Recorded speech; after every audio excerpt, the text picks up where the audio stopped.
He didn't even look up from the shrimp cocktail when he told me I was disposable.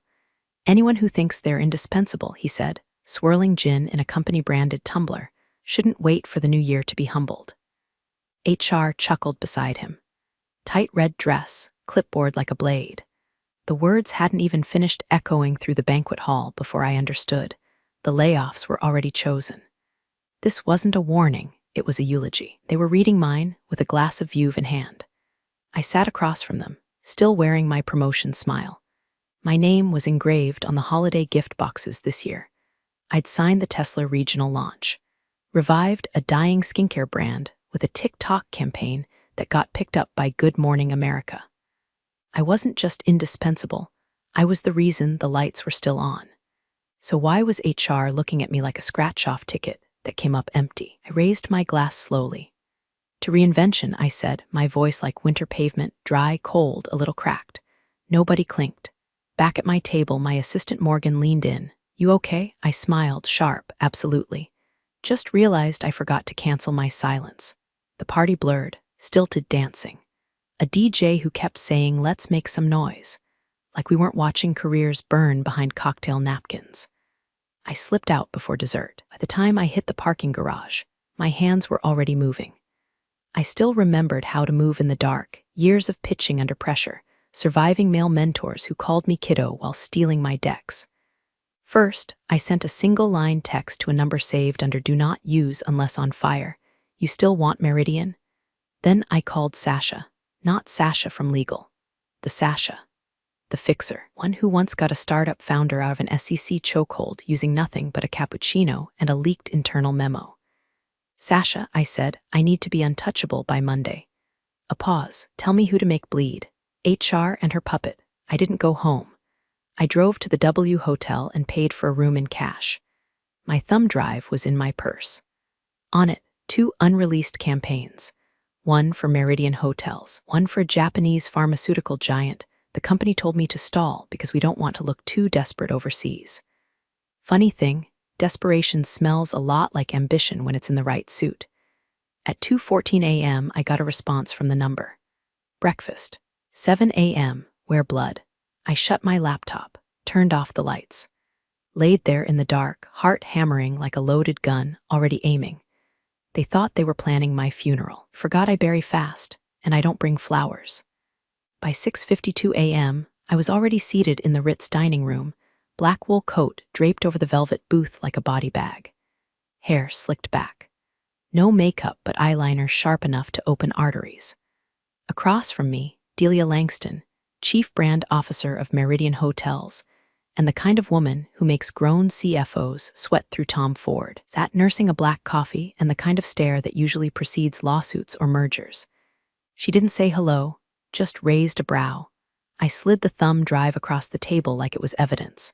No deck, I said, no preamble, just results. She took it, plugged it into her tablet without ceremony, and started watching. I didn't blink while she scrolled. I wanted her to see the Tokyo pitch, the rebrand, the data, the 3-month forecast. At minute 4, she smirked. Minute 6, she exhaled like a woman watching her ex get evicted. At minute 7, she said, and they passed on this. They said we weren't positioned globally. Delia took a slow sip of her coffee. How fast can you move? I reached into my purse, pulled out a single sheet of paper, and slid it across the table. LLC already filed, domain purchased. I've got creative leads in LA, London, and Singapore on standby. All of them ex-redacted. Fired, burned, bought out, and funding? Enough to get me to Q3. After that, Meridian's retainer will cover my coffin or my castle. She leaned back, stared at me like she was trying to decide if I was a gamble or a weapon. Then she nodded once. I want exclusivity. You ghost your old firm, no portfolio poaching. No media, done. And if you screw this up, I'll make you disappear. I smiled. You'll have to catch me first. By 7:34 a.m., I was back in my car, driving through freezing fog. Adrenaline felt like bees in my blood. I didn't go home. I didn't shower. I went straight to the office, because I had unfinished business. The same HR woman, let's call her Lacey, was already there. Her heels clicked like gunshots on marble. She passed my desk, didn't even look at me. Probably assumed I'd be out begging for references. She was carrying a Starbucks and a file folder labeled Final Reviews Q4. She made it 4 steps past me before I said, "You forgot something." She turned, plastic smile ready. Oh, I held up a small white envelope, not sealed, just closed enough to feel ominous. "What is that?" she asked, eyes narrowing. I stood, walked it over, pressed it to her chest. "It's what being indispensable looks like when you're on the wrong side of the contract." And then I walked straight into the boardroom. No invitation, no agenda. The CEO, Gary, still nursing a hangover from his Santa costume, looked up, confused. "Do you need something?" he asked. I dropped my keycard on the table. "No, you do," he blinked. I dropped the second envelope beside it, stamped, addressed, legal watermark gleaming. Delia Langston's signature on the bottom, their biggest client, gone. By the time I reached the elevator, the room was dead silent behind me. It was only 8:03 a.m. The day hadn't even started yet, but for them, it was already over. The panic didn't set in until 9:17 a.m. That's when I got the first call from Greg in procurement, voice cracking like a teenager caught with a bottle of Fireball in his locker. "Hey, just checking. Did you actually walk into the boardroom and resign?" With Meridian, I sipped my coffee. "Greg, you ever see a horse gallop into a burning stable?" "What?" "Exactly." I hung up. By 9:34, my LinkedIn inbox looked like a funeral guest book. Half the department was sending cryptic messages. "We need to talk. Can we meet? I always admired your leadership." That last one came from Jenna, the same Jenna who once told a junior analyst I only got promoted because I wore heels to budget meetings. At 10:01, Gary emailed. Subject line, urgent. Please call me immediately. No body text. I ignored it. Instead, I walked 3 blocks to a building that used to house a luxury yoga studio. Lease had expired, windows dusty. But I knew the landlord. His daughter interned for me 2 summers ago, and I once helped her fix a pitch deck for a scholarship to Parsons. By 10:45, I had keys. Short-term lease, I told him. 3 months. Maybe longer. Starting a new business? No, I said. Starting a reckoning. Gary was probably dry heaving into a marble trash. Ken and HR was rewriting the org chart in Sharpie. I stood in that empty space and made calls. Real ones. Not groveling, not grasping. Calls with teeth. Carmen in Seattle, UX design prodigy with 4 fingers of middle finger energy. In. Malik in Dubai, media buyer with an instinct for viral like it's pheromonal. On board. Even Nora once left the company in tears after being publicly called too emotional by Lacey during a product review. "Are we allowed to swear in client meetings?" she asked. "Only if you're wearing lipstick." "I'm in." By 1:03 p.m., Lacey cracked. I know this because Morgan texted me a photo from the office kitchen. Lacey standing over a half-eaten scone, whisper yelling into her phone, eyes wild, hair slipping out of its bun like the unraveling of her empire. Caption, "She just said she blindsided us." I replied, "Tell her it's not blind if you weren't watching." Then I told Morgan to quit. 5 minutes later, she sent me a screenshot, her resignation email with the subject line following the storm. Attached was a gif of Beyoncé walking away from an explosion. God, I trained her well. At 2:46 p.m., I received an email forwarded by Sasha. Subject, urgent. Client retention strategy sender. CFO thread, frantic. Words like damage control, PR fallout, legal containment. My favorite part? Gary had scheduled an emergency town hall. For 4:30 p.m., I smiled. They thought the storm had passed. I hadn't even started pouring the rain yet. 4:27 p.m. I parked across the street from my old office, engine running, windows up, heater purring like it didn't know we were preparing for war. From where I sat, I could see the 10th floor conference room glowing like a fishbowl. Packed. Blazers and blouses, eyes down, jaws tight. People who had watched me bleed for this company now clinging to lifeboats built out of buzzwords. Town hall in 3 minutes. Cue the funeral music. My phone buzzed. Sasha, go. I stepped out of the car, not in heels, in boots. Steel toe, black leather, the kind you wear when you expect resistance. Crossed the street slow, like a storm cloud. Security tried to stall me in the lobby. I handed him an envelope. Inside, letter from legal, time-stamped, confirming my resignation had been voluntary, with no non-compete clause enforceable under Ohio state law. Also inside, a list of every client I'd personally managed in the last 6 quarters, and a little sticky note that said, "You might want to forward this to legal." He didn't stop me. By 4:32 p.m., it was standing outside the boardroom, watching through the glass like a ghost. Gary was at the podium, tugging at his collar, explaining organizational recalibration and forward-thinking synergy in the kind of tone you use when the iceberg's already punched a hole in your bow. Lacey stood near the door, arms crossed, looking like she hadn't slept since 1997. I knocked, not loud, just enough to fracture the moment. Heads turned. Then silence. Gary blinked. Miss Harper, you're no longer with the company. You can't. I opened the door. You don't get to say my name anymore. He stuttered. This is a closed meeting. No, it's a funeral, and I brought flowers. I stepped in. Dropped a printed email chain on the table. Dated last month, forwarded from a sympathetic mole in legal. Subject line, can we let Harper go after Q4? She's too loud in pitch meetings. Attached was a reply from Lacey. Let her finish the Ford rollout. We cut, gasps, one audible Jesus. Jenna covered her mouth like the scandal might be contagious. Gary tried to speak. I raised a finger. I didn't come to argue. I came to say thank you. Lacey laughed, short, brittle. For what? For reminding me I was never part of this club. For making sure I had nothing left to lose. I looked around the room. Eyes darted, breaths held. You just lost your biggest client, your brightest talent, half your creative department by sunrise. I turned to leave, but paused. Oh, and Lacey? She didn't answer. I smiled. You might want to check TikTok. I left them in silence. By the time I hit the elevator, the video was already at 24,000 views. A screen recording of the leaked email thread, layered over a photo of me in that red dress from the holiday party, captioned, "When they try to bury you, but forget you're a damn seed." I got back to my car and didn't even bother starting it. Just sat there. Buzz, buzz, buzz. 3 new client inquiries. 7 job offers. 1 message from Delia. Monday, we take the rest. The storm wasn't over. It was just starting to flood. Monday, 6:11 a.m. Delia pulled up in a midnight blue Escalade with plates that read V1 pitch, and the engine purring like it had diplomatic immunity. She didn't get out, just rolled the window down and slid aviators onto her face like this was a classified extraction. Get in, she said. It's time to pick at their carcass. The drive to the new office, if you could call a half-renovated yoga studio an office, was fast and silent. She didn't ask if I had slept. We both knew I hadn't. I'd spent the night drafting contract language so airtight it could survive re-entry.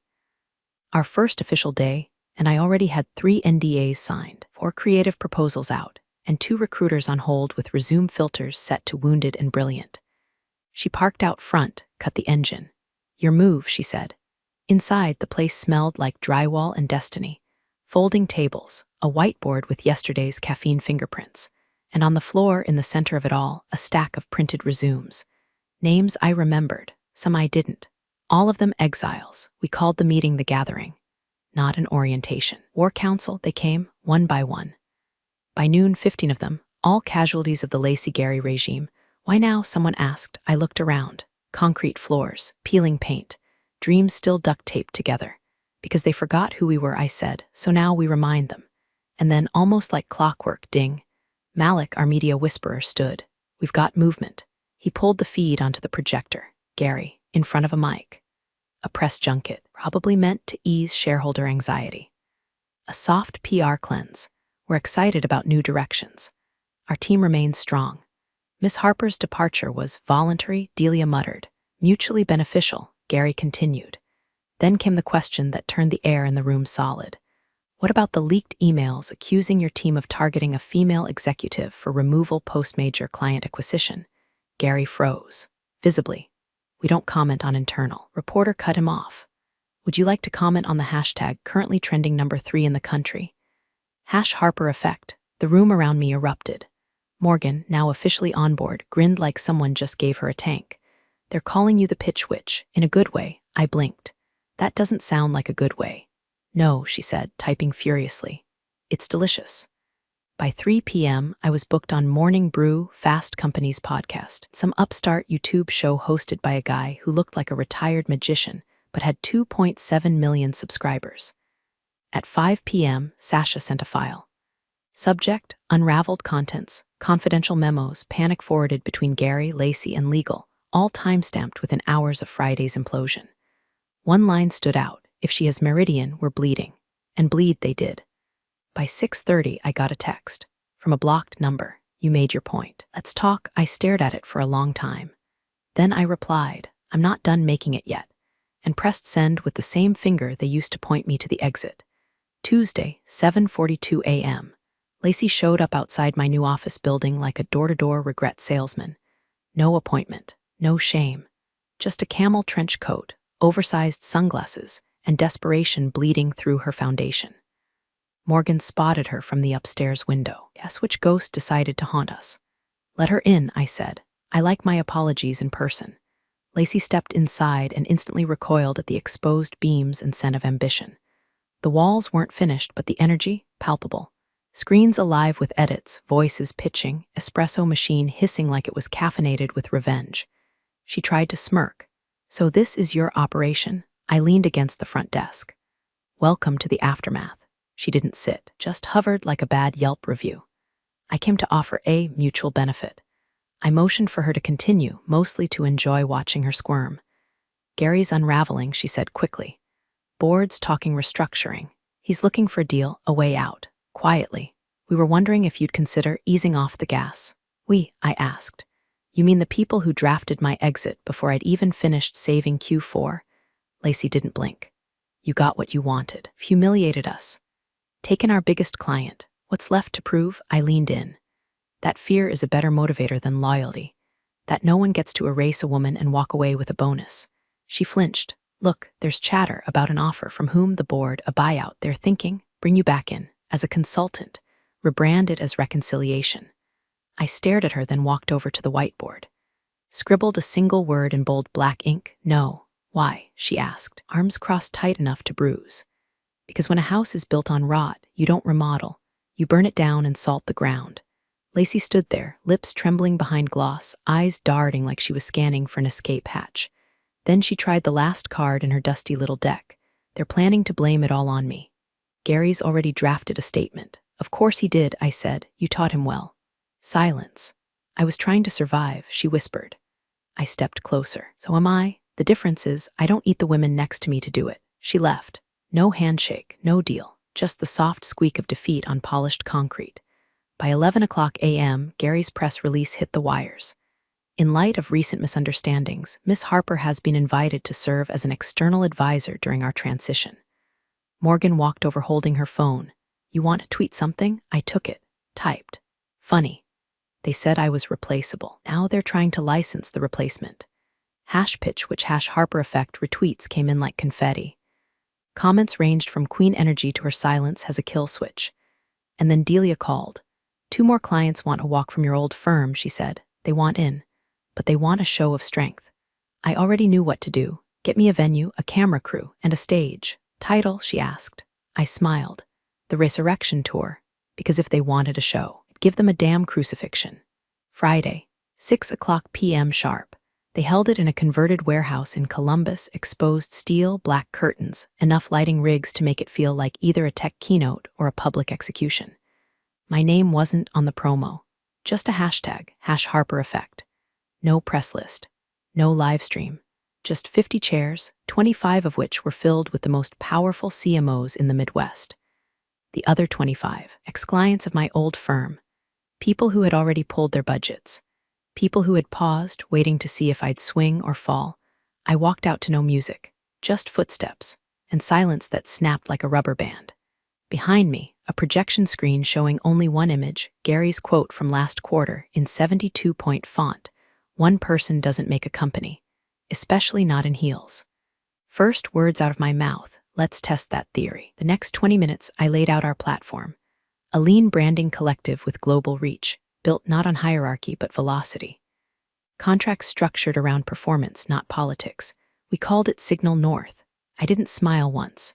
At the end, I said, we don't offer deliverables.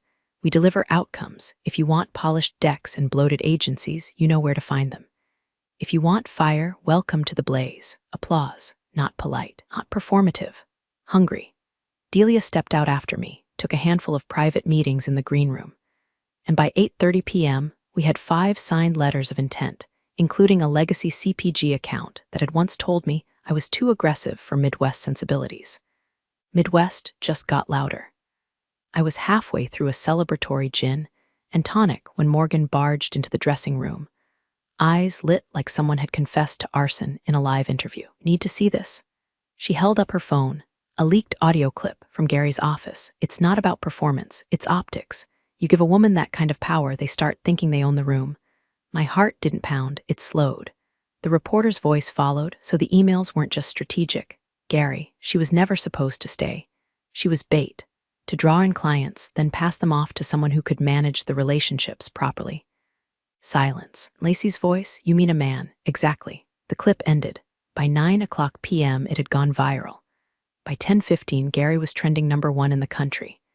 #bait and fired. And by 11:00 p.m., Sasha called. They want a response. Statement, interview, TV, your pick. I looked out the window. Across the street, the old agency building stood tall. Hollow now. Cold. Lit from the top floor only, Gary's office. Send them my schedule, I said, then light the fuse. Because tomorrow wouldn't be about defense. It would be about demolition. Saturday, 8:00 a.m. The street outside the old agency was already cordoned off. Reporters, protesters, ex-employees holding lattes like torches, one of them waving a cardboard sign that read, replaceable this. Inside, Gary was barricaded in his glass corner office, blinds half-drawn like a hostage, negotiating with karma. Legal was reportedly on hold with 4 different firms. HR, radio silent. Lacey's LinkedIn had quietly updated to career break. I didn't knock, didn't announce myself. I walked straight through the lobby like I still owned the floor plans. Security didn't stop me. One of them nodded, the other offered me a mint. I took it. Elevator up. 30 seconds of silence thick enough to chew. When the doors opened, Gary was already waiting. His tie was crooked, shirt wrinkled. The kind of man who had once made 6 women cry in 1 fiscal quarter now looked like he'd aged 10 years in 48 hours. You've made your point, he said, without greeting. Not quite. I walked into his office, stood at the window, looked out over the city he used to command. He closed the door. What do you want? I turned, dropped a document on his desk. A notarized purchase offer. For the firm, not the brand, the building, the client list. Legacy? Gary stared. You want to buy me out? No, I said. I want to erase you. He scoffed. It's not that simple. You don't have funding? I smiled. Delia does, so does Meridian. So does half your former board who now believe in outcomes over optics. He slumped into his chair. You won't get approval. I leaned over the desk. You're assuming this is still a negotiation. He reached for the offer. There are still terms to discuss. I placed a small black object beside the paper, a flash drive. Everything you said, every internal memo, every timestamp manipulation, already secured, already duplicated. 1 copy goes to the press, another to every client still on the fence. And the third, I leaned in. That one plays on a loop at next year's Women in Branding Gala. He didn't touch the paper. He just said, quietly, you're going to ruin me. I straightened my coat. You did that yourself. I'm just writing the epilogue. When I walked out, the cameras were waiting. Someone asked, is it true you're taking over the company that pushed you out? I paused, smiled. No, I'm replacing it. That night, Signal North's new website went live. The homepage header, a single line in bold, you were never too much, they were just not enough. And under it, a banner that read, now hiring. Especially the underestimated. Within 72 hours, our inbox had over 1,000 applications. By week's end, Gary had stepped down for personal reasons. Lacey's apology went viral for the wrong reasons. And me? I launched the Meridian Global campaign from a rooftop in Tokyo, sipping sake while Morgan read me the coverage aloud. Not out of vanity, out of proof. Because the same room that once told me I was too loud now echoed with my name. And I never had to raise my voice. Only the standard.